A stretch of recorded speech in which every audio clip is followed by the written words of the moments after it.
All right, I'm here with Heather McDonald. She's a fellow at the Manhattan Institute in New York. Let's get right into the interview. Thanks for coming out to talk to us today. Thank you, Mr. Wilson. Um, First, could you tell us briefly just about your educational background, early career, and how you came to be involved in the work that you do now? Well, I studied literature and I was very passionately involved with deconstruction of all things at Yale in the 1970s. And French literary theory seemed like a extremely exciting, dangerous, secret knowledge about what was, in fact, in retrospect, a very depressing story and one that was completely counterfactual, which was that language never succeeds, that all interpretation fails, that all attempts at meaning fail, that the human self is a fiction, is a mere product of language. Things that would seem to be repellent, and yet at the time seemed like a revelation that the rest of the world was clueless about. So I devoted a lot of time to absorbing deconstruction, which was very vibrant at Yale at the time. And I aspired to become a professor of comparative literature, which was the seat of French theory and postmodernism and poststructuralism. I went to Cambridge University where I studied some linguistics, and I realized that what my professors at Yale, whom I'd venerated, had been saying for the 4 years I was there about language was a delusional story, that they didn't know anything about language. The study of linguistics, syntax, phonetics, and above all, speech act theory, this is the work of John Searle, J.L. Austin, that saw language as an action in the world, as a way to change the world through language, through speech acts like promising, offering, accepting. That was an extraordinarily powerful way of understanding language. I went back to Yale to begin my PhD in comparative literature, and when I got back there, I heard Paul de Man saying the same crazy story about mutilation in Shelley and the muteness of any literary work, and I thought, this man is insane, this theory is insane. And it was sort of a crisis for me because, again, I had so looked up to these professors. So I derailed that ambition, and I still had the theory bug in me, so I went to law school, not because I wanted to be a lawyer, but I was interested in legal problems of interpretation and language known as hermeneutics in a legal context. So, I didn't really pick up the skills to become a lawyer, I don't think, because I wasn't interested in that so much. And I went to the EPA and the General Counsel's office. Hated that. I had done environmental work advocacy as a law student. I didn't realize the EPA was all about toxics regulation, so I would get these 90-page rules on wood processing regulation of some, chemical structure, and I said, this is horrible. I want to go back to academia. And I'd go back and I'd sort of investigate what's the status of English literature today in the PhDs or comparative literature, and it just got progressively worse and worse. By then, multiculturalism and identity studies had taken over. The one advantage to my education in the 70s at Yale, however much I regret the time I spent struggling to read Jacques Derrida, was it was a Mandarin science. We read the Western canon and nobody thought to complain. Paul de Man, Jacques Derrida, for how much the Derrida postures as being a leftist, he read Rousseau, he read Plato, he read Nietzsche, de Man read Shelley, Fichte, Kleist, and I got to read in my freshman year at Yale Chaucer, Spencer, Milton, Pope, Swift, Wordsworth, Virginia Woolf, but nobody thought to say, as a female, I have to read female authors to feel that I can learn.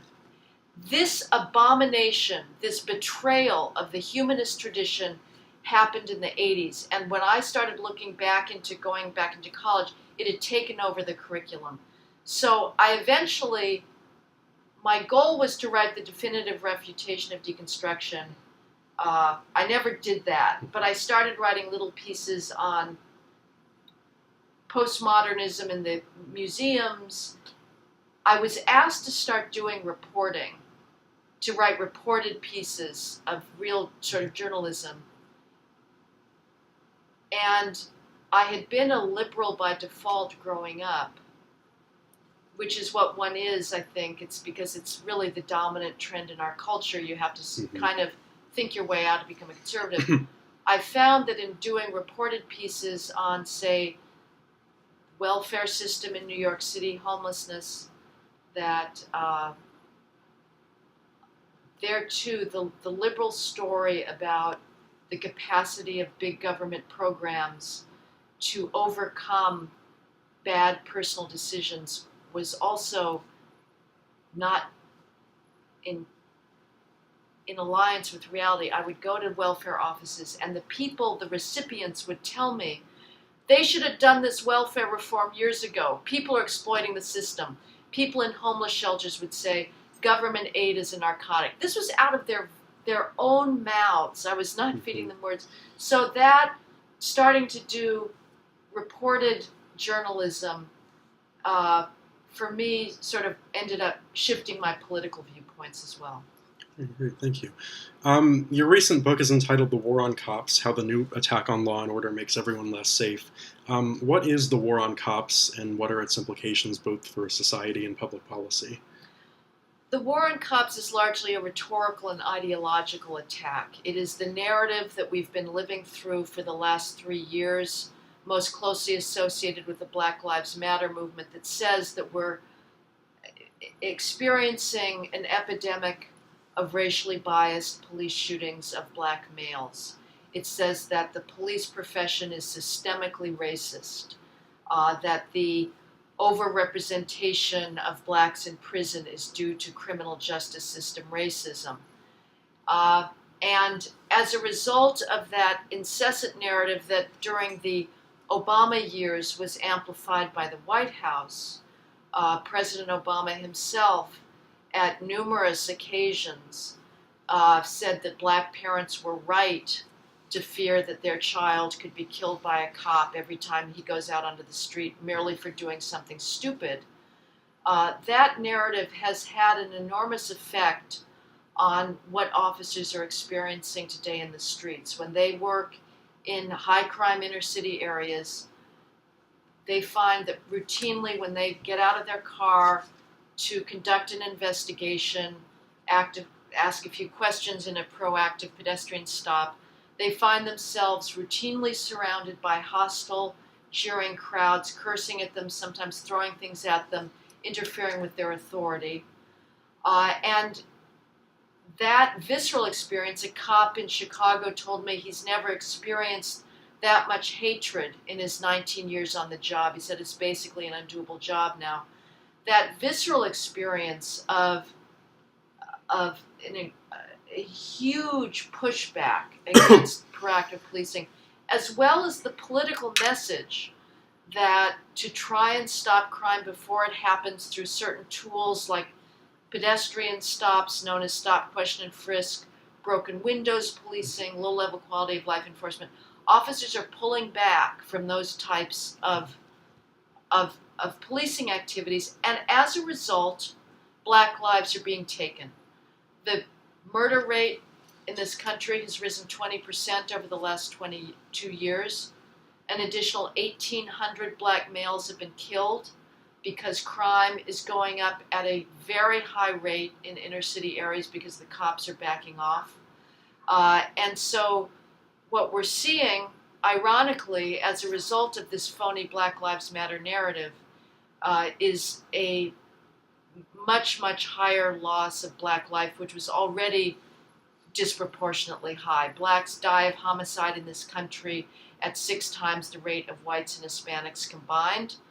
They're not being killed by cops. They're not being killed by whites. They're being killed by black criminals. Blacks commit homicide at 8 times the rate of whites and Hispanics combined. And if you take Hispanics out of that equation, you get a black-white homicide differential of 11 to 1.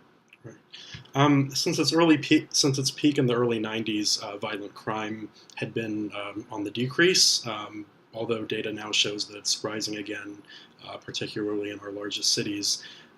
You've attributed the drop in violent crime to the tough-on-crime policies instituted in the late 80s and early 90s. How can you be sure that this is the reason and not other social factors? Can you establish a causal relationship between tougher sentencing and reductions in crime? Well, Frank Zimring wrote a book on the New York City crime drop, and he took on your question in a sense by looking at other conventional factors that are used to explain crime. Things like income inequality, poverty, drug use, youth demographics. And in New York City, which was the origin of the revolution in policing that spread nationwide, the data-driven policing, the acute imposition of accountability on police commanders to save lives in their precincts, in their jurisdictions. He looked at these other factors in New York from the mid-90s, when the policing revolution known as the Comstat Revolution began in New York under Mayor Rudolph Giuliani, through the mid-2000s. He found no change in poverty levels, no change in child poverty, no change in percentage of youth, no change in drug addiction, the same rates of drug overdoses in hospitals. The only thing that changed was policing. And he concluded that that is the only explanation that holds up for New York's 83% drop in the major index felony crimes. Incarceration, we did in the 1960s and early 1970s, this country experimented with precisely the de-incarceration measures that are now being promoted. Getting rid of mandatory sentences, trying to keep people in the community as much as possible. As it is, prison today, even after we got rid of some of those more flexible, liberal sentencing policies that brought in a 373% rise in violent crime, even today, prison remains a Lifetime Achievement Award for persistence in criminal offending. The JFA Institute, which is an anti-incarceration outfit, has estimated that in only 3% of violent victimizations and property crimes is the offender actually put in jail. In everything else, he's either not found or he's given probation, parole, sentenced to community service, or sent to jail as opposed to prison. So the idea that we're massively throwing the book in a draconian manner for smoking a joint is completely counterfactual.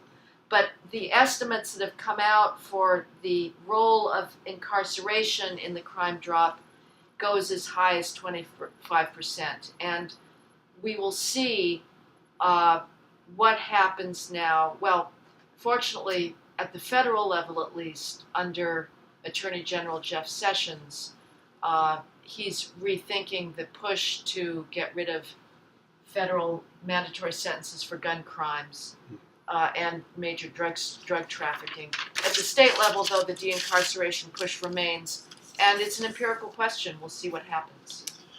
Getting into an issue that's been contentious on campuses lately, you've cited the work of Penn Law professor Amy Wax, among others. arguing that America needs to once again embrace bourgeois values to remedy its social ills. How would you define bourgeois values, and how would you respond to those on the left who claim that they're inherently exclusionary to non-wealthy, non-white Americans? Oh, uh, bourgeois values, I think what was at stake in Amy Wax's op-ed that was so controversial, are really traditional values that believe in personal responsibility and the capacity of the individual to make decisions that are future-oriented, that are not seeking immediate gratification, that take into account others, that restrain impulse and appetite, staying in school, studying, taking your textbooks home, not shouting at your teacher, don't have children out of wedlock, don't have children unless you're prepared to bring that father of your child into the child's life through marriage, through a commitment. Work full-time, have a job, avoid temperance is a value that this culture is no longer willing to talk about. Sobriety is a good thing. So the idea that those values are somehow limited to the elites should be itself viewed as a racist comment. W.E.B. Du Bois spoke in favor of personal responsibility, and he deplored some inner city behavior in Philadelphia that he wrote about, and said, the top 10th of black society has to set a model for sexual mores, for parenting mores, and he believed very much that these were values that help all groups to succeed.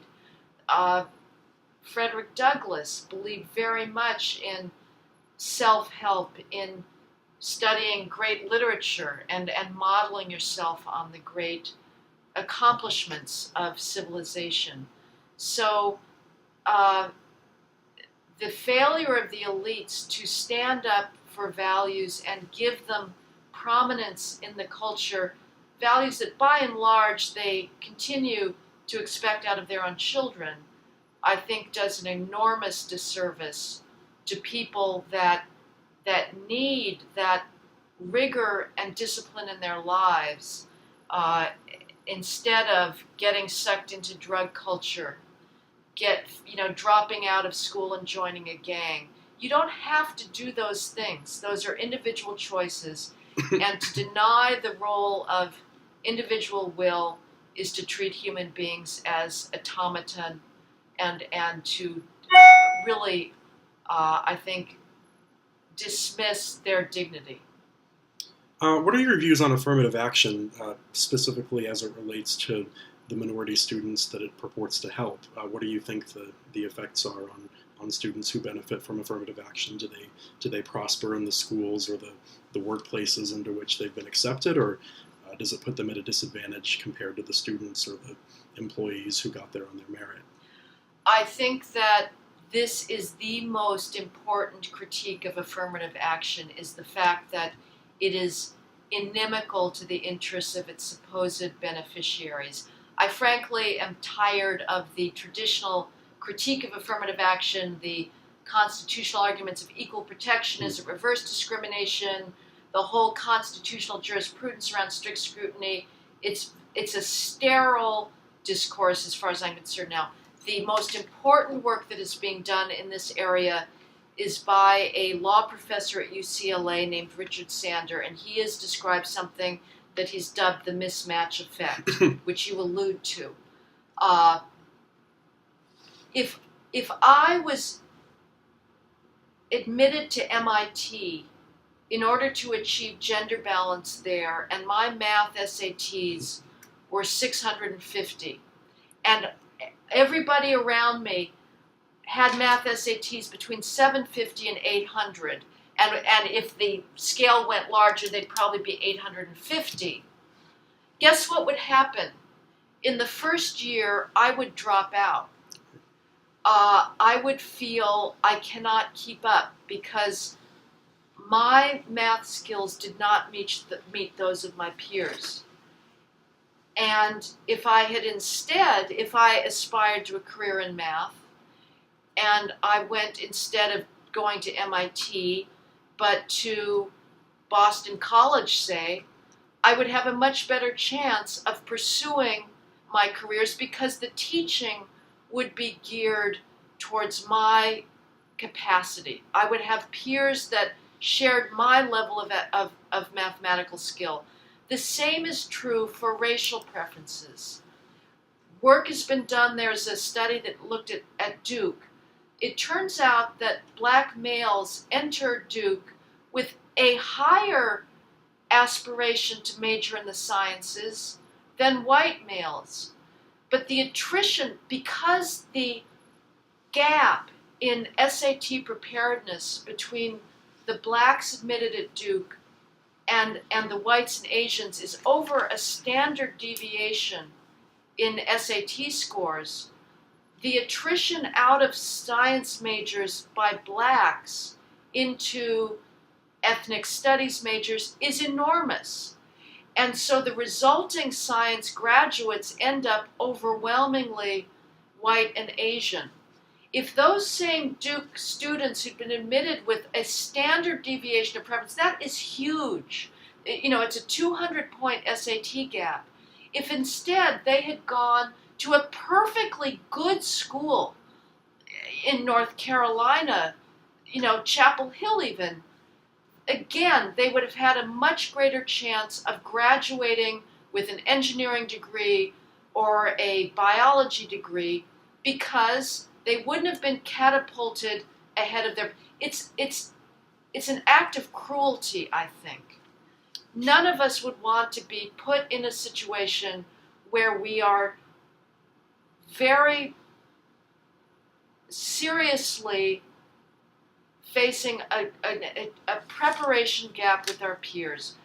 But it continues, the racial preferences continue because they serve the egos of the administrators who yearn to survey a student body that is sufficiently diverse. And the fact that it results in a distortion of people's major selection and it results in the current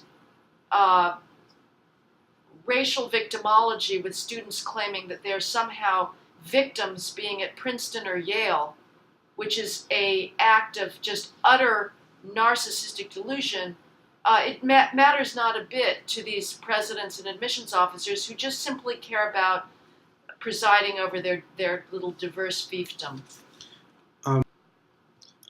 So you wrote recently about a phenomenon that you dubbed the diversity industrial complex on American campuses. And I was wondering how you felt that the complex and its ramifications have manifested in some of the discord that we've seen throughout the West of late, whether it be the calls to topple statues, the calls to bar certain speakers from appearing. What do you think just generally are the consequences of this culture that we're nurturing on our campuses? There are very scary consequences. I worry for the future of this country because we are creating people with chips on their shoulders that are looking for offense, that are unable to seize the opportunities available to them. My favorite moment in the 2015 wave of Black Lives Matter protests that took over American campuses in fall 2015 was when a group of black Princeton students said, "We're sick and tired of being sick and tired." Now, this was a phrase first used by Fannie Lou Hamer, who was a civil rights activist who was beaten for trying to vote in the 1950s. She was raised in a Mississippi cotton plantation. Fannie Lou Hamer had grounds aplenty to be sick and tired of being sick and tired. But any Princeton student, I don't care if he's blue, green, or purple, who thinks of himself as a victim and oppressed is living in a complete fantasy world and is being taught to think of himself. He is the most privileged person in human history. He has at his fingertips the thing that Faust sold his soul for, which is knowledge. He has access to every book that's ever been written. He has access to university libraries that have brought the Renaissance humanists to tears. He has access to scientific laboratories. All is open for him, and he's in an environment without prejudice. Every adult on a college campus today wants all of his students to succeed, especially students of color and females. But students are being taught to think of themselves as offended. And that is causing racial strife. It's preventing people from seizing the opportunities that are available to them. There are millions of Chinese students of color, who are studying 24 hours a day right now for the privilege of getting into an American college. So if these students, my other favorite moment was Brown students went to speak to the provost, and they said, we should be exempt from traditional academic expectations like studying for exams, showing up for exams, studying for classes, because, they said, quote, we're trying so hard to stay alive on this campus. Again, this is narcissistic delusion. Brown and every other college campus is one of the safest environments in human history. But they actually believe this. The diversity industrial complex is encouraging this delusion. The students and the diversity industrial complex are in a codependent relationship. They both need each other. All right. Finally, I was just wondering, what are some books, either historical or contemporary, that you feel should be required reading for today's collegians? Sorry to put you on the Greek spot. Tragedies, the Oresteia by Aeschylus, Moby Dick, Mark Twain, The Ironies of Twain, Shakespeare, Spenser, pastoral poetry, the Federalist Papers. They should listen to Mozart and Haydn. They should not be reading me. I get invited to college campuses. I don't think I should be there. I think college should be about immersion in beauty and in the past. There is time enough to study current events after you graduate. These 4 years are a precious opportunity to plunge headlong into beauty and into greatness.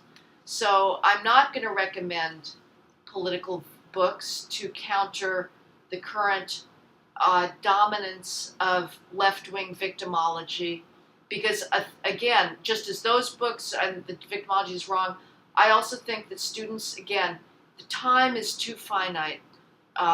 Read novels, read Edith Wharton, read Anthony Trollope, read Wordsworth, read Ralph Ellison, study greatness, and the rest will take care of itself. All right, Ms. McDonald, thank you so much for being here today and giving us some of your time. Thank you, Mr. Wilson. It's been a pleasure.